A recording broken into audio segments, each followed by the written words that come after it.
Hey there, Grumpy Old Fart here. Be sure to check me out over on Rumble. There you'll find all of my stuff from YouTube, plus my political and social commentary and weekly current events, which YouTube frowns on. Links to my Rumble channel, as well as my other YouTube channels, and links to let you order my books are in the description of this video. If you enjoy my content, please like, subscribe, share, and comment. I welcome your comments, even if you disagree with me. Now, on with the video. Hey there, Grumpy Old Fart here. I'm doing an advanced Dungeons & Dragons monster video on the Needleman. As a dungeon master, I'm always looking for unusual and strange monsters to run against my players. In my opinion, the weirder, the better. Enter the Needleman. Needlemen can be found on page 67 of the Advanced Dungeons & Dragons Fiend Folio. Be sure to read through the description very, very thoroughly before you use them in your game. These things can be very, very tricky. The Needleman is a 3+4 hit die critter and has a startling variety of weaknesses. It is particularly vulnerable to magic. I won't go into all of the details of that here, but spellcasters will have a field day with these things. They're not exorbitantly hard to kill. One magic user can wipe out scores of these things.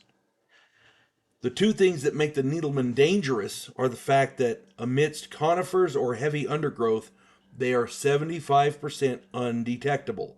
This gives them a 3 in 4 chance to surprise a party of player characters. And by the way, Needlemen hate elves. I'm not sure exactly why they do, but they do. They will target elves above all other players. All other player characters. The other thing about the Needlemen is their number of appearing, and that is 5 to 50. Yeah, you can have an army of these things show up to attack your players. That's a mean average of 28 of these things. They fire 1 to 6 needles each, doing 1 to 2 hit points damage each. 28 Needlemen firing 3 needles, doing 1 point each of damage. That's 84 to 168 points of damage. With 3+4 hit dice, they have a decent chance to hit. And with surprise, that gives them a +4 on the first round. Yeah. Yeah, they do 1 to 2 points for each needle. So if they do 1 point each, that's still 84 points of damage. Yeah, that as a dungeon master, if your party is in the woods, chances are the Needlemen will be spread out amongst the trees. This will allow hits on multiple player characters, as well as preventing one magic user from using an area of effect spell, for example, like a fireball, and killing them all off at once. So if the players are camping in the woods, I'm going to use this example from something that actually happened in a game. If the players are camping in the woods and they run into Needlemen, the Needlemen will be all around.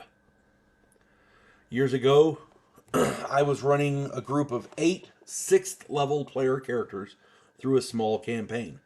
It took about a month and a half to get them to 6th level. I started them off at 4th. I've said this before and I'll say it again. I don't do experience by the book. The players in my games earn every level. They don't go up very fast, but when they do go up, they're respected by everybody in the gaming community because they earned it. Okay. Um, I was running these characters. I started them off at 4th level. They were now a 6th level roughly. I They were pretty used to working together. They had figured out how the characters worked pretty well. They had overthrown a local slavers guild, so the locals were mixed on either liking them or hating them. The freed slaves were happy, of course, but the group, they weren't happy in the town they were in because everybody they met, it was a 50-50 chance of whether they were going to praise them or try to kill them. So the group took a job scouting out a local forest and creating a safe trade route. The party trekked about 5 miles into the woods and decided to set up camp in a small clearing next to a stream. It was an idyllic spot. As they began to set up camp, 34 Needlemen stepped out of the foliage and opened up with complete surprise. 4-player characters, all of them elves, died in the first round. And they were done. In the second round, the Needleman went first and killed another 2. The final 2, a fighter and a thief, fled. Otherwise, it would have been a total party kill. These Needlemen, they hate elves, so they'll target them first. Turns out our wizard and our cleric were both elves, so they died in the first round. So yeah, yeah. If you get a chance to read up on the Needleman, do it. Again, page 67 of the Advanced Dungeons and Dragons Fiend Folio.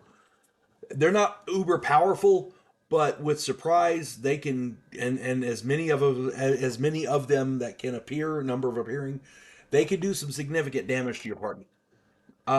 If the fighter and the thief had hung around, that would have been a total party kill.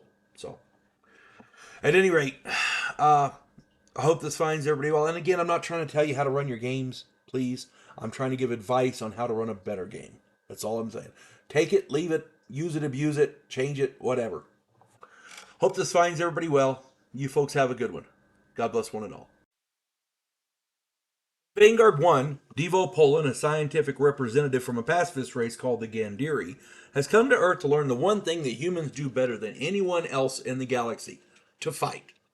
In the sequel, Task Force Terminus, Earth is at war with an alien race called the Amdola. Devo Polan's new commission in the Terran fleet exposes him to bigotry and treachery, and he comes to realize that sometimes political and military maneuvering are one and the same.